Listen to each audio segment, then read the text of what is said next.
Hey everyone, and welcome to AMC Movie Talk. Movie Talk for movie fans. I'm Chrisley Kennedy, and this is the show where we bring you the day's biggest movie news, and of course, we give you insight into what it all means. Joining me, as always, is AMC Movie News Senior Editor, Mr. John Campea. Greetings and salutations, everybody. Good morning, Chrisley. Welcome back from New York. Thank you. Yesterday was our annual NFL Fantasy Football Draft, and sure as the sun rises, I am probably going to finish in dead last again. And also joining us, the man behind the computer and soundboard, Mr. Dennis Sen. Hello, everyone. Glad to have you back, Chrisley. Thanks. Glad to be back. All right, let's get started with the announcement of Ben Affleck as the new Batman, ending the speculation about who would play the Dark Knight next. Rumors have now turned to other characters in the DC universe, specifically Lex Luthor. A rumor recently surfaced that Breaking Bad star Bryan Cranston has been cast as the classic Superman villain with a 6-movie deal. The rumor also suggested that Mark Strong, who is in consideration for the role, will actually be reprising his role as Sinestro from the Green Lantern movie, and that Matt Damon was in talks to play Aquaman and the Martian Manhunter. John, is there any truth to these rumors about Cranston as Lex Luthor?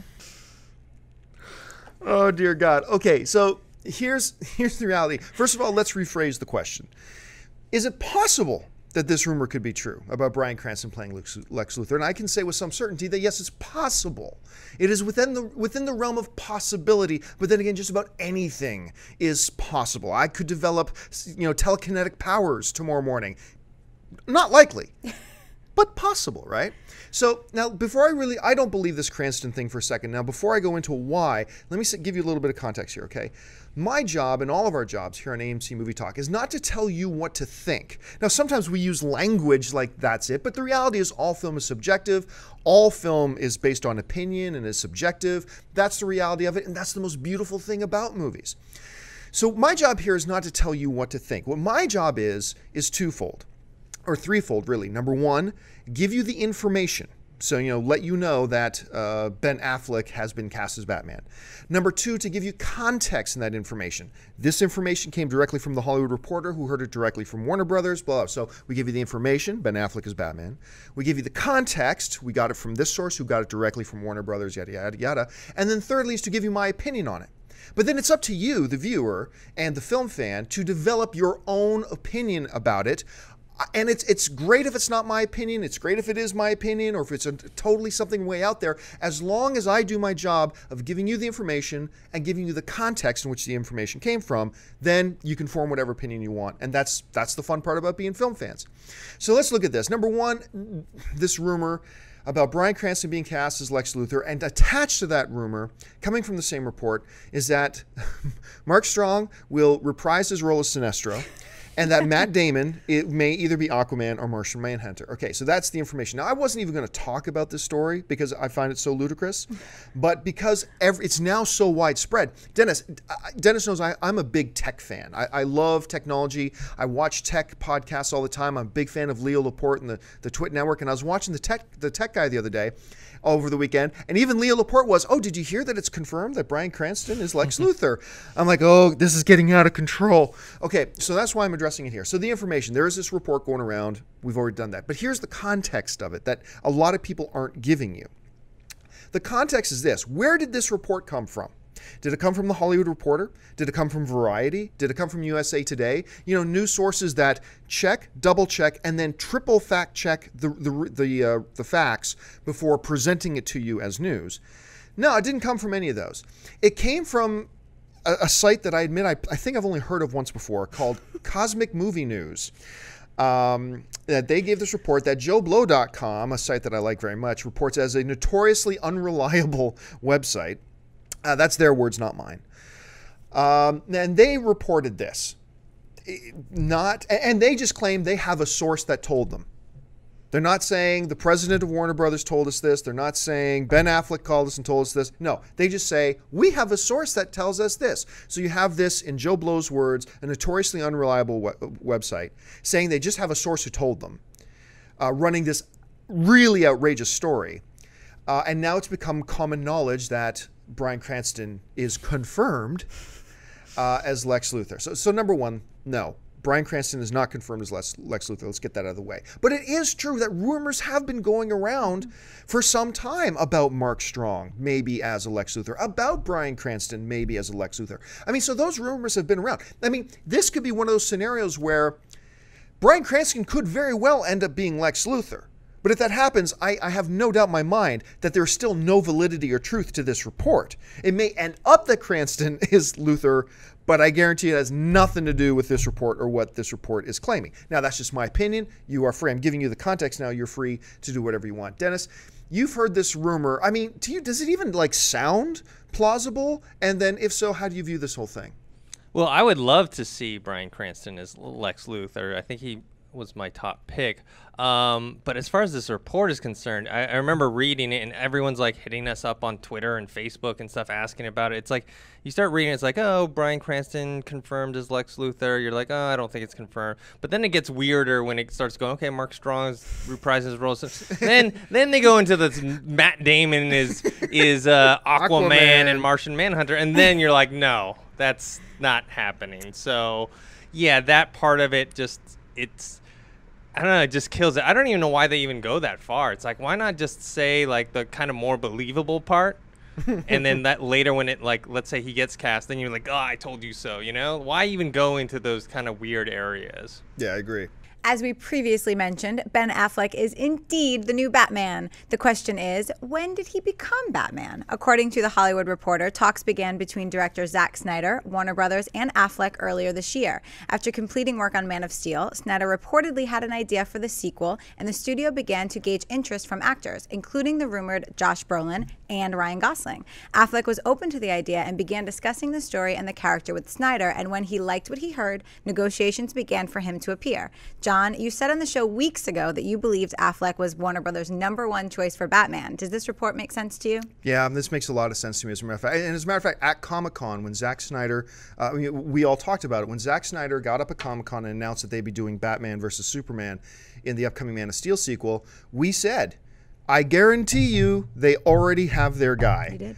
We said that, they're getting up there and they're not talking about it, but we know that they already have their Batman picked, and that all the speculation that came afterwards was really moot because they had already picked their Batman. Now, I didn't know that Ben Affleck, I didn't think Ben Affleck would accept the role of Batman. I said, I guarantee you he's Warner Brothers' #1 guy, but I did not think he would accept it. So we didn't know who it was, but this makes total sense, that they were already in talks earlier this year. And keep in mind, too, one of the reasons Warner Brothers loves Affleck for this is because Affleck is a genuine, through and through comic book fanatic. He loves the comics. And I'm going to go on record and say this, more than any other A-list actor or performer in Hollywood today, Ben Affleck knows Batman. Now, that doesn't necessarily mean he'll be the best Batman. I'm just saying he knows Batman.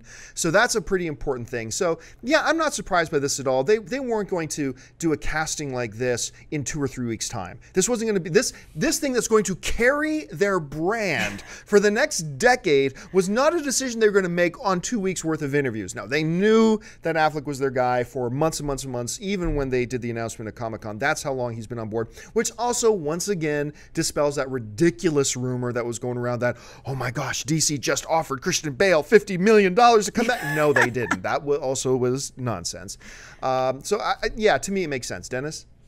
I think I've said before that Ben Affleck, while he's not my first choice to play Batman, I don't mind it, and I'm optimistic that he'll do a really good job. But if you take a look at the 3 that they named, Ben Affleck, Ryan Gosling, and Josh Brolin, he's definitely my #1 pick out of those 3 that they were considering. So, yeah, I think probably any of those 3, if they got picked, there would have been backlash. Oh, and it's not, this is the discussion I had with some friends last night too, and you were there, Dennis, was no matter who they picked, there was going to be huge uproar. If they picked Josh Brolin, a lot of people online wanted Josh Brolin. A lot of people did not. Mm-hmm. It would have been outrage. If they had gotten Ryan Gosling, some people would have been really happy with it, and some people would have been outraged. It just, no matter who they picked, it was a no-win situation for DC, and I think they knew that. I don't think any of this negative backlash is coming, this, quite frankly, unsubstantiated negative backlash that's going on about Ben Affleck as Batman. I don't think any of this is catching DC by surprise at all. They knew exactly what the backlash was going to be. quite frankly, it's not as severe as I thought it was going to be. It's actually, more people are showing some rational thought than I thought they would on this. But they understood there was going to be this backlash. This isn't catching them by surprise. They know how this is going to play out, and this is all going to work out just fine. So excited for Ben as Batman. Me I think he's too. going to be an amazing Batman. He's a great actor, so it'll be great. Yeah. All right, folks, we've reached that part of the show for buy and sell. Here's how this works. In front of her, Krista Lee has a few other items in the world of movie news. She's going to run them down, and Dennis and I are simply going to say whether we buy it or sell it. So, Krista Lee, what do we got? As many of you know, the 5th Pirates of the Caribbean film is set to open in AMC theaters everywhere on July 10th, 2015. It now appears we have an official title. In a recent interview, the film's directors, Joaquin Roning and Espen Sandberg, revealed that the title for Pirates 5 will be Pirates of the Caribbean: Dead Men Tell No Tales. John, buy or sell the title for the new Pirates of the Caribbean film? Despite the fact that I fear the film will be terrible, and I love the first Pirates of the Caribbean movie, love that first one so much, despite that, I buy it. This is a good Pirates of the Caribbean title, especially if you've ever done the ride at Disneyland. Yes. You know, they say Dead Men Tell No Tales. I mean, it's a title that makes sense. It sounds good. It's a good title, so I buy it.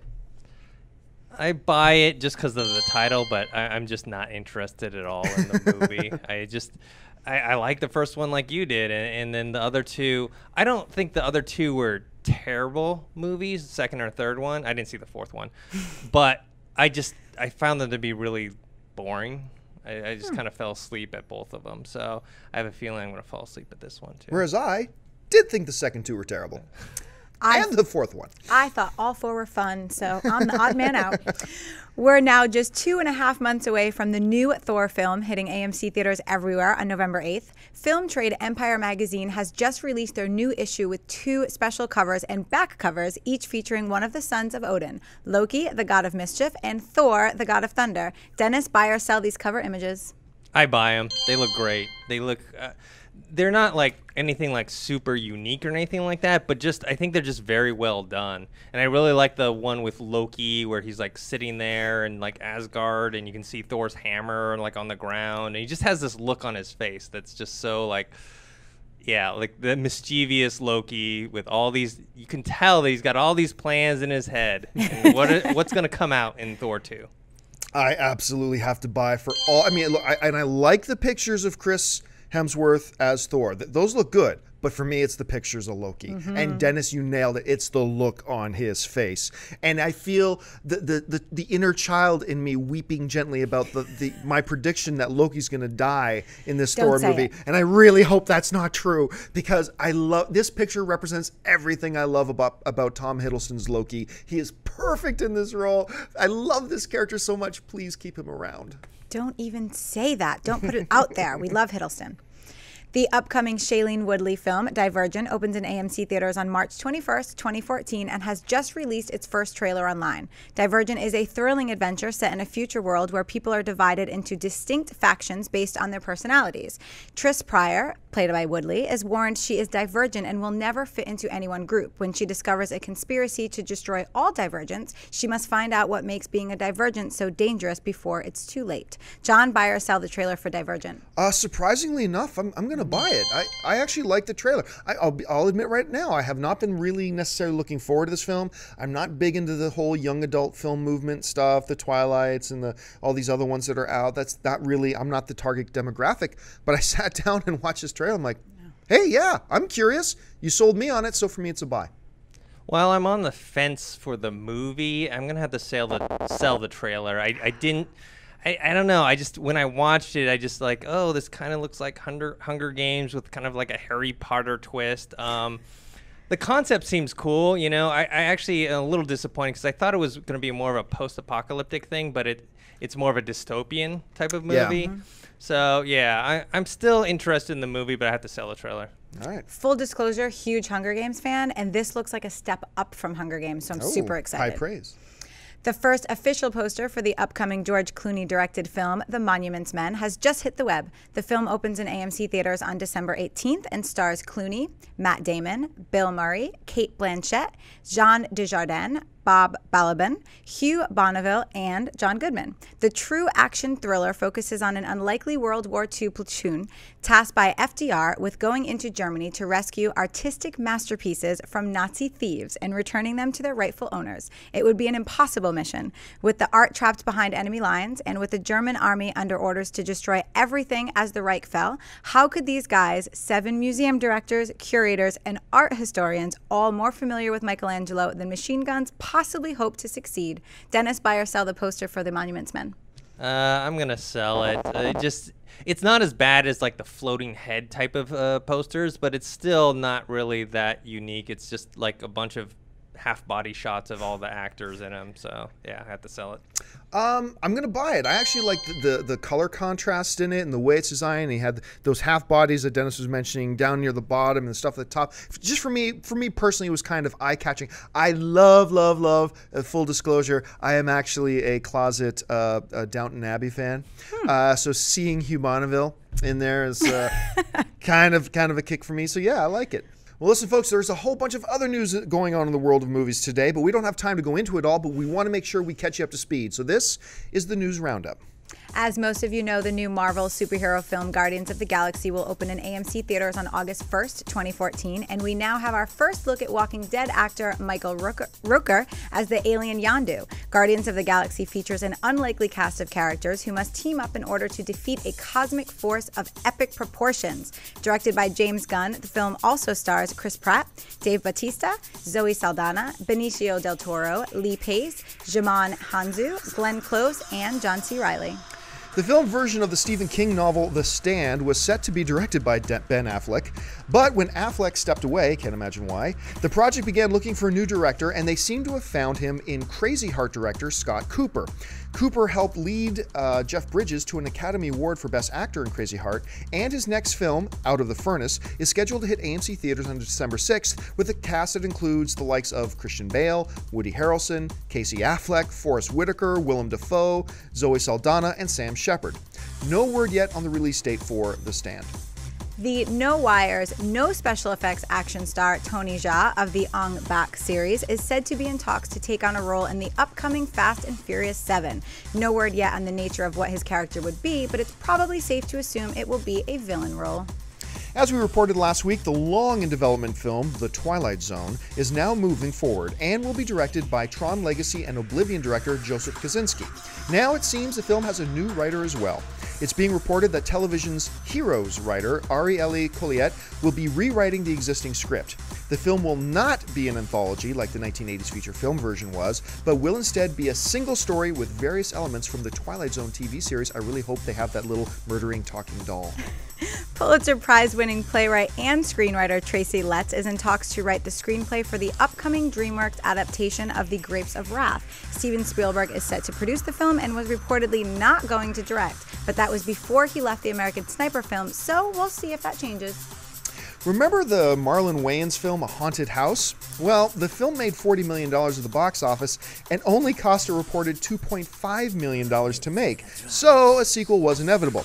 It's been announced that My Name is Earl star Jamie Presley has joined the sequel that is scheduled to hit AMC theaters everywhere on March 28, 2014. The first poster for the upcoming comedy Jackass Presents Bad Grandpa has just hit the web. In the comedy, 86-year-old Irving Zisman is on a journey across America with the most unlikely companions, his 8-year-old grandson Billy. The signature Jackass character, Irving Zisman, played by Johnny Knoxville, and Billy, played by Jackson Nichol, will take movie audiences along for the most insane hidden camera road trip ever captured on camera. Bad Grandpa opens in AMC theaters on October 25th. And that will do it for your news roundup. All right, folks, we've reached that time of the show for Mailbag. Listen, if you've got a topic or a question that you'd like us to address on the show, you can email us anytime at amcmovietalk@gmail.com. Every day we pull out a couple questions. Chrisley's got a few of them pulled out of the mailbag. So, Chrisley, what do we got? Skylar Dummer writes, "Greetings and salutations. I'm a huge fan of the show and look forward to watching it every day. My question is regarding a possibly sequel to the John Hughes film Ferris Bueller's Day Off. I remember a few years ago it was rumored that they were planning planning on a sequel and that a script had been written and it revolved around Ferris taking a day off from work. You may also remember the Super Bowl Sunday commercial they did for Honda a few years ago with the same kind of storyline. Do you think that this film could happen? And if so, what are your thoughts? Do you think there is a chance they could just remake it? Thanks, you guys. Keep up the great work. Yeah, I remember those rumors. And you know what? As far as I know, I believe I talked to somebody at a studio once that confirmed that, yeah, they were looking at that. So I think looking at doing a Ferris Bueller's sequel, not reboot, was on the books. Are they planning on doing a reboot? I don't think so. I mean, I wouldn't doubt it if someday down the line they may, but as of right now, I don't think there are any plans for a Ferris Bueller's Day Off reboot. I'd be fascinated by a sequel for this. Yeah. Seeing him now, you know, in his 40s, maybe even early 50s, I'm not sure how old he is now, and taking the day off work and getting the same cast together and saying, remember that day, and kind of looking back to it and going out doing it again. Because I love that Honda commercial. Yes. I thought it was great. But maybe they said all they had to say in the commercial. I'm not really sure. But personally, I'd be up for it. I just don't think there's any actual movement on it at this point. Dennis, have you heard anything about it? I haven't really heard anything about momentum-wise about the movie, but I'm down for it. I think it'd be interesting. I like the concept of Ferris being older and trying to ditch a day of work. And I think if he has like this whole like he's married with kids and he just wants to get away from them, I think that'd be interesting. And it kind of reminds me of the best parts of The World's End, where it's just a group of friends getting together and trying to like at least relive the past in some way. And the glory days. Yeah, so I hope, it's not like I'm dying for a sequel, but I'd see it. It's Ferris Bueller. You always say yes to Ferris. Eddie Burton writes, hey guys, love the show. I believe around the time Toy Story 3 was released, or a little after, it was announced Disney would be making the film Jungle Cruise with Tom Hanks and Tim Allen starring. Any update on that? Is the studio still planning to make that movie with Hanks and Allen, or has it been scrapped? I think it's been scrapped, which is unfortunate. Back in 2011, they did make this announcement. They're doing Jungle Cruise, Tim Allen, Tom Hanks, and I loved the idea. I was really excited about it. I thought it sounded great. But as we all know, we haven't heard anything about it since. There's been no writer, no director, no anything. And the years continue to pass, and Tom Hanks's schedule continues to be full and fuller and fullest. He's busy now for the next 3 years. I just don't think this is going to happen, which is really unfortunate because I was looking forward to it. Dennis?